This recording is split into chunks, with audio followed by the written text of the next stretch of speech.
क्या आपको मालूम है कि 8.5 अरब रुपए खर्च करके बनाया जाने वाला फार्मूला 1 ट्रैक सिर्फ एक छोटे से फ्लॉ की वजह से आज बिल्कुल नाकारा पड़ा हुआ है। और 95 अरब रुपए खर्च करके बनाया जाने वाला एयरपोर्ट सिर्फ 9 लाख रुपए में क्यों बेच दिया गया। आज आप दुनिया के चंद ऐसे मेगा प्रोजेक्ट्स के बारे में जानेंगे जिनको बनाने के लिए तो अरबों डॉलर खर्च किए गए थे, लेकिन आज उनको कोई इस्तेमाल करना भी पसंद नहीं करता। तो आइए शुरू करते हैं। Number 5, Valencia street circuit. ये है फार्मूला 1 स्ट्रीट रेसिंग में इस्तेमाल होने वाला ट्रैक जो वेलेंसिया स्ट्रीट सर्किट के नाम से पूरी दुनिया में मशहूर हुआ करता था। 100 मिलियन यूरोज यानी 8.5 अरब रुपए खर्च करके स्पेन की सिटी वेलेंसिया में ये ट्रैक सिर्फ एक ही साल में बना लिया गया था। पहली नजर में ये रेसिंग ट्रैक सबको काफी अट्रैक्ट करता था, क्योंकि ना सिर्फ ये वेलेंसिया के पोर्ट के बीच में से गुजरता था, बल्कि इसका 140 मीटर सेक्शन एक खूबसूरत स्विंग ब्रिज पे भी बनाया गया था। इस ट्रैक के एडवांस्ड फीचर्स देखकर फार्मूला 1 ने यहाँ 7 सालों के लिए यूरोपियन ग्रैंड प्री करने का ऐलान किया, जो 2008 से 2014 तक चलना था। सबको इसी इवेंट का इंतजार था कि कब इस नए ट्रैक पर फार्मूला 1 रेसिंग की जाएगी। लेकिन जब 2008 में यहाँ पहली बार रेस की गई तो सारी हकीकत खुलकर सामने आ गई। रेसिंग ड्राइवर्स ने शिकायत की कि इस ट्रैक का डिजाइन कुछ ऐसा बना हुआ है कि इसमें ओवरटेक करने का चांस नहीं मिलता। इस ट्रैक में 11 लेफ्ट टर्न्स और 14 राइट टर्न्स बनाए गए थे, लेकिन टर्न से पहले रोड इतना सीधा रखा गया था जिसमें racing cars 320 kilometre per hour की स्पीड तक दौड़ सकती थी। यानी टर्न्स जिसमें रेसिंग कार्स को एक दूसरे को ओवरटेक करने का मौका मिलता है, उन टर्न्स पर ड्राइवर्स को बहुत जोर की ब्रेक लगाना पड़ती थी, जिसकी वजह से यहाँ कई एक्सीडेंट्स भी रिपोर्ट हुए। फार्मूला 1 जिसने वेलेंसिया स्ट्रीट सर्किट को 7 सालों के लिए बुक किया था, सिर्फ 5 सालों के बाद ही उन्होंने अपना एग्रीमेंट तोड़ दिया और तब से लेकर अब तक ये स्ट्रीट सर्किट ट्रैक किसी हॉन्टेड फिल्म के सेट जैसा लगता है। टूटे हुए लाइट पोल्स, टूटी फूटी फेंसेस और रेसिंग ट्रैक की साइडों पर जंगली झाड़ियों के साथ साथ अंडरपास में भरा सालों पुराना पानी इस बात का सबूत है कि ये मेगा प्रोजेक्ट बिल्कुल बेकार पड़ा हुआ है। Number 4, Ciudad Real Central Airport. Spain Europe का एक ऐसा हिस्सा है जो टूरिस्ट के लिए एक हॉटस्पॉट माना जाता है। हर साल पूरी दुनिया से 8 करोड़ टूरिस्ट यहाँ घूमने आते हैं और ये सब स्पेन के कैपिटल मैड्रिड में लैंड करना पसंद करते हैं। लेकिन मसला ये खड़ा हो रहा था कि स्पेन के कैपिटल सिटी में मैड्रिड इंटरनेशनल एयरपोर्ट की कैपेसिटी है सिर्फ 7 करोड़, जबकि यहाँ आने वाले पैसेंजर्स की तादाद है 8 करोड़। इसी मसले की वजह से एक और एयरपोर्ट बनाने का फैसला किया। 1.2 बिलियन डॉलर्स यानी तकरीबन 95 अरब रुपयों का खर्चा करके सिउडाड रियल सेंट्रल एयरपोर्ट बनाया गया। हड़बड़ाहट में ये नया एयरपोर्ट बना तो लिया गया था, जिसका मेन मकसद मैड्रिड इंटरनेशनल एयरपोर्ट का लोड कम करना था, लेकिन जब 2009 में ये ऑपरेशनल हुआ तो इसको बनाने वालों के पैरों तले जमीन ही खिसक गई। जी हाँ, कहलाया तो ये सेंट्रल एयरपोर्ट जाता था, लेकिन ये किसी भी एंगल से सेंट्रल नहीं था, क्योंकि यहाँ लैंड करने के बाद पैसेंजर्स को मैड्रिड जाने के लिए 300 किलोमीटर का सफर तय करना पड़ता था। जहां टूरिस्ट ने इस नए एयरपोर्ट को बुरी तरह से रिजेक्ट कर दिया था, वहीं कमर्शियल एयरलाइंस ने भी अपने फ्लाइट ऑपरेशंस सस्पेंड कर दिए। लॉन्च के सिर्फ 2 सालों के बाद ही सिउडाड रियल सेंट्रल एयरपोर्ट किसी वीरान बस्ती का मंजर पेश करने लगा। बेशक यहाँ कोई पैसेंजर आना पसंद नहीं करता था, लेकिन एयरपोर्ट को ऑपरेट करने में ही हर साल करोड़ों डॉलर खर्च हो जाते थे। अब बात यहाँ तक पहुँच गई कि 2013 में इसको बेचने का फैसला किया गया, लेकिन कोई आखिर इसको खरीदेगा ही क्यों। आखिरकार 2019 में 95 अरब रुपए खर्च करके बनाया जाने वाला ये एयरपोर्ट सिर्फ और सिर्फ $12,000 यानी 9 लाख रुपए में नीलाम कर दिया गया।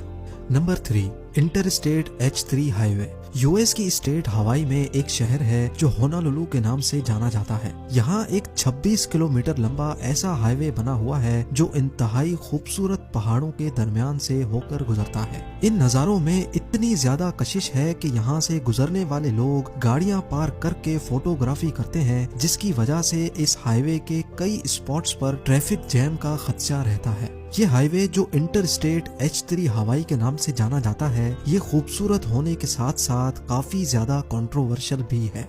इस हाईवे को बनाने की जरूरत 1960 में पेश आई थी, जब यहाँ मौजूद यूएस नेवी की 2 बेसिस के दरमियान ट्रेवल करने में बहुत मुश्किल होती थी। लेकिन जब यहाँ ये हाईवे बनाने का प्लान अनाउंस किया गया तो यहाँ के रहने वाले लोगों ने बहुत शोर मचाया, क्योंकि वो नहीं चाहते थे कि किसी भी वजह से इनके शहर की खूबसूरती खराब हो, और वो भी सिर्फ नेवी की 2 बेसिस को आपस में कनेक्ट करने के लिए।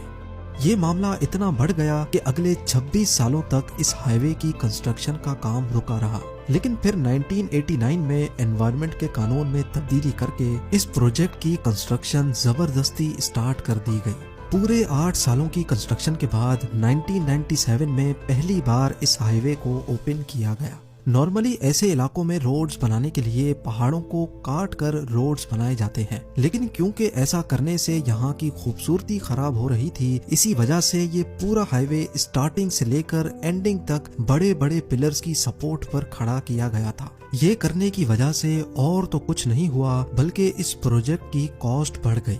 जहां इस प्रोजेक्ट के लिए $250 मिलियन खर्च होना थे, वहीं ये पूरा प्रोजेक्ट $1.3 बिलियन खा गया। ये कुल रकम तकरीबन 100 अरब रुपयों के बराबर बनती है, यानी 370 करोड़ रुपयों का सिर्फ 1 किलोमीटर।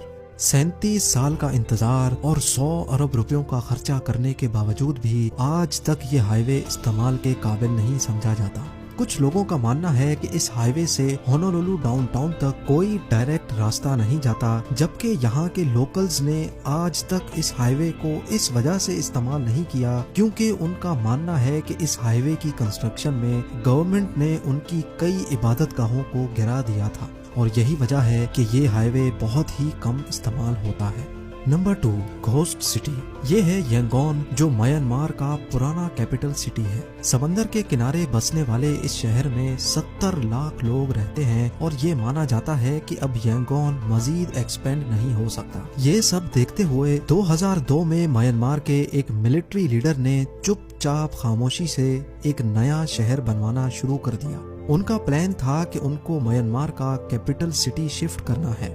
म्यांमार दुनिया का पहला मुल्क नहीं था जो अपना कैपिटल सिटी चेंज करना चाहता था। इससे पहले थाईलैंड, अफगानिस्तान और पाकिस्तान भी अपना कैपिटल शिफ्ट कर चुके थे। आखिरकार 2005 में मिलिट्री लीडर ने अचानक ये अनाउंस किया कि वो कैपिटल शिफ्ट करना चाहते हैं, जिसका नाम नेपिटाओ रखा गया था। ये नया कैपिटल समंदर से दूर म्यांमार के सेंटर में बनाया गया था, जिस पर टोटल $4 बिलियन यानी तकरीबन 300 अरब रुपए खर्च किए गए थे। नेपिटाओ में लोगों को अट्रैक्ट करने के लिए वो सब कुछ बनाया गया था जो किसी मॉडर्न शहर में होता है। 20 lane highway, luxury hotels, golf courses, museums, shopping malls और हत्ता के यहाँ पुराने कैपिटल में पाया जाने वाला पगोडा भी हूबहू अंदाज में बनाया गया था। लेकिन एक बहुत ही अहम चीज यहाँ मिसिंग थी, और वो थी आबादी।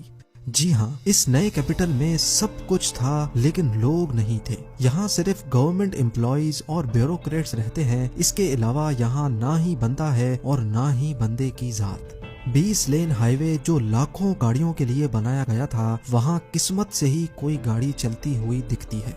यहाँ का इंटरनेशनल एयरपोर्ट जो 35 लाख लोग हैंडल कर सकता था, पीक टाइमिंग में भी यहाँ सिर्फ 10 या 12 पैसेंजर्स ही होते हैं। इसी तरह होटल्स और शॉपिंग कॉम्प्लेक्सेस इतने वीरान होते हैं कि यहाँ जाते भी डर लगता है। 300 अरब रुपयों से बनाया जाने वाला ये पूरा शहर आज एक ऐसा मंजर पेश कर रहा है जैसे ये भूतों का शहर हो। और अब number 1, Yucca Mountain waste repository. Nuclear power plants का वेस्ट मटेरियल अगर प्रॉपर तरीके से स्टोर ना किया जाए तो वो इंसानों को इतना नुकसान पहुंचा सकता है कि इसका अंदाजा लगाना भी बहुत मुश्किल है। नॉर्मली अमेरिका का पूरा न्यूक्लियर वेस्ट ड्रम्स में भरकर रिमोट लोकेशंस में छोड़ दिया जाता है, लेकिन 2002 में अमेरिका ने नेवाडा स्टेट के युका माउंटेन में 300 मीटर डीप टनल खोदकर वहां पूरे अमेरिका का न्यूक्लियर वेस्ट डंप करने का प्लान बनाया। ये प्लान था तो बहुत अच्छा, लेकिन नेवाडा में रहने वाले लोगों ने इस आइडिया को बुरी तरह से अपोज किया। उनका मानना था कि जब नेवाडा में कोई न्यूक्लियर प्लांट ही नहीं है तो फिर पूरे अमेरिका का न्यूक्लियर वेस्ट सिर्फ यहीं पर ही क्यों डंप किया जा रहा है। कई सालों तक ये मामला कोर्ट में चलता रहा कि आखिर युका माउंटेन में न्यूक्लियर वेस्ट डंप होना चाहिए कि नहीं। आखिरकार प्रेसिडेंट ओबामा के दौर में ये फैसला किया गया कि यूका